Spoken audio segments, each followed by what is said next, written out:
This week's First Minister's meeting in Saskatoon is making headlines, not just for what was said, but for how it was received. Ontario Premier Doug Ford called it the best meeting in the last decade, raising questions about what exactly made this gathering stand out, from climate concerns and trade tensions to Indigenous involvement and fiscal responsibility. The stakes were high, and so were the expectations, specifically on one of the key topics of being an energy superpower.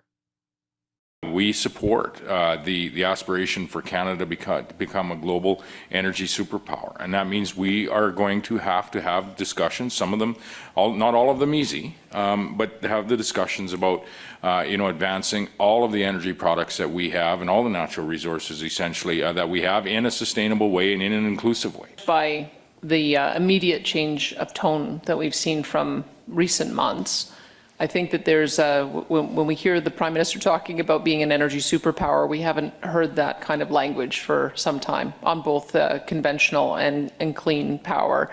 And I think that the fact that we've quantified that we've got 1.8 trillion barrels of oil, bitumen, and about 165 billion barrels is recoverable at today's technology, even at $60 oil, that's a $9 trillion asset.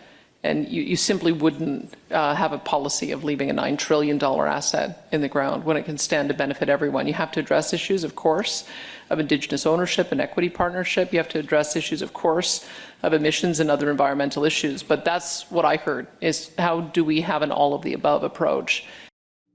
We're now joined by Liberal strategist Andrew Perez to unpack what stood out from the final joint statement. Andrew, thanks for being with me today. Great to be here. Now, the First Minister's meeting was described as Doug Ford, as I said, as the best in the last decade. What do you think made this gathering so significant?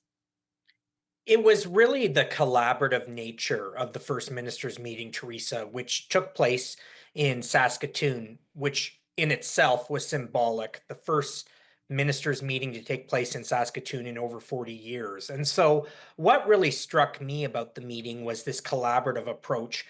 Premiers representing the NDP, Conservative, and Liberal parties were all singing from the same song sheet. And they appear to be in lockstep with Mark Carney's vision to build large-scale infrastructure projects of national interest, whether they be highways, railways, airports, east-west pipelines, electricity transmission lines, clean energy projects, large-scale projects that will help Canada become the fastest growing economy in the G7 and in fact become a global energy superpower. And if we are to confront this trade war, and if we are to diversify our trading relationships, we need to get our resources to market. We need to get our products to Tidewater. And of course, there are complications in getting that to happen, and we can get into that.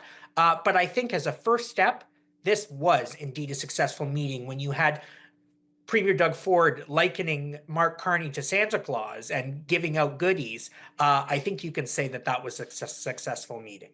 And what stood out to you most from the final joint statement, other than the fact that you've just touched on unity? It appears that all of the premiers are willing to put partisan politics aside to work in unison for the benefit of this country. It struck me that there is a recognition among all parties that we need to put aside politics and divisions. Canada is a tricky federation, and so to build large-scale projects that cut across jurisdictions, that require, very intricate environmental assessments, but also the social license to engage with Indigenous communities, to make Indigenous communities equity-seeking partners in these projects. It's very complicated to build these large-scale projects. And so what I saw was premiers acknowledging, agreeing with the criteria that Mr. Carney has set out. So the criteria for these projects are projects that strengthen the economy and our resilience, that offer benefits and support economic growth, projects that have a high likelihood of being executed successfully, projects that are a priority for Indigenous communities, and projects that have clean growth potential, like the use of clean technologies and sustainable practice. We need to get our oil to market, but it needs to be decarbonized. Oil and gas, decarbonize our oil and gas to get it to markets throughout the world to make up for the fact that we can't rely on the US, we have rested on our laurels as a country for far too long, assuming that we had a strong relationship with the US, and we can no longer assume that that's in place. And one of the topics in yesterday's conversation was relying on the US less. Do you think Canada can realistically reduce its dependence on the US for trade, and what would that take? So I think we can. It is not going to happen overnight, Theresa. We are talking about a transforming the Canadian economy at a rapid pace over the coming years, a reorienting of how we do trade. There are so many markets in Europe and in Asia that are untapped.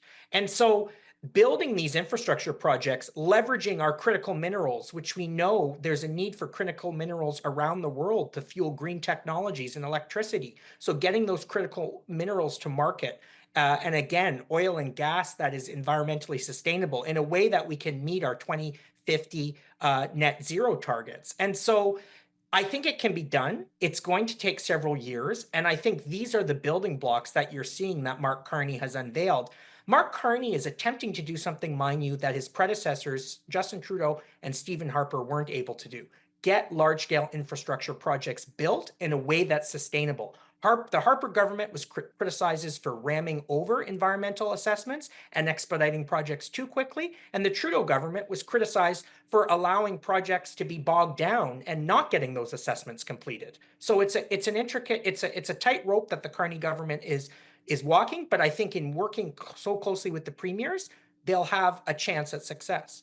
Well, we were just talking about trade, and Doug Ford's really taken the reins with interprovincial trade. And on Sunday, he made the announcement that he's teaming up with Saskatchewan, PEI, and Alberta to now take the next step and break those barriers. Do you see other provinces starting to follow suit, or do you think it'll continue to be Ontario that's going to be taking the reins and leading that conversation?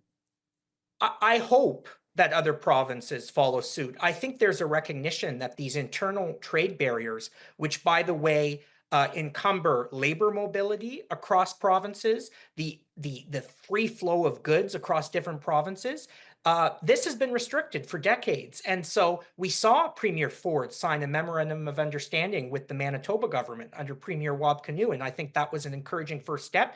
And we know that Mark Carney has committed to eliminating internal trade barriers by Canada Day, July 1st, and that there will be a piece of legislation before Parliament to do so in the coming weeks. Now, the talk of the pipeline has been a hot topic. People are worried about the environmental impact with this project. What is the federal government going to do to manage the environmental impact so that there aren't as many critics that are expressing concern about it? The Carney government will need to work very closely with industry, Indigenous groups, and environmental groups to ensure that these environmental assessments are thorough, that there are consultations, but that the projects don't get bogged down. That's why Carney has announced a major projects federal office, which will coordinate these projects, set out clear criteria for these projects, and work with the premiers to ensure that these projects are benefiting every province. So it's a challenge, but I think this strategic approach will make it happen. Well, Andrew, as always, thank you so much for the time. Thank you for your time. Take care.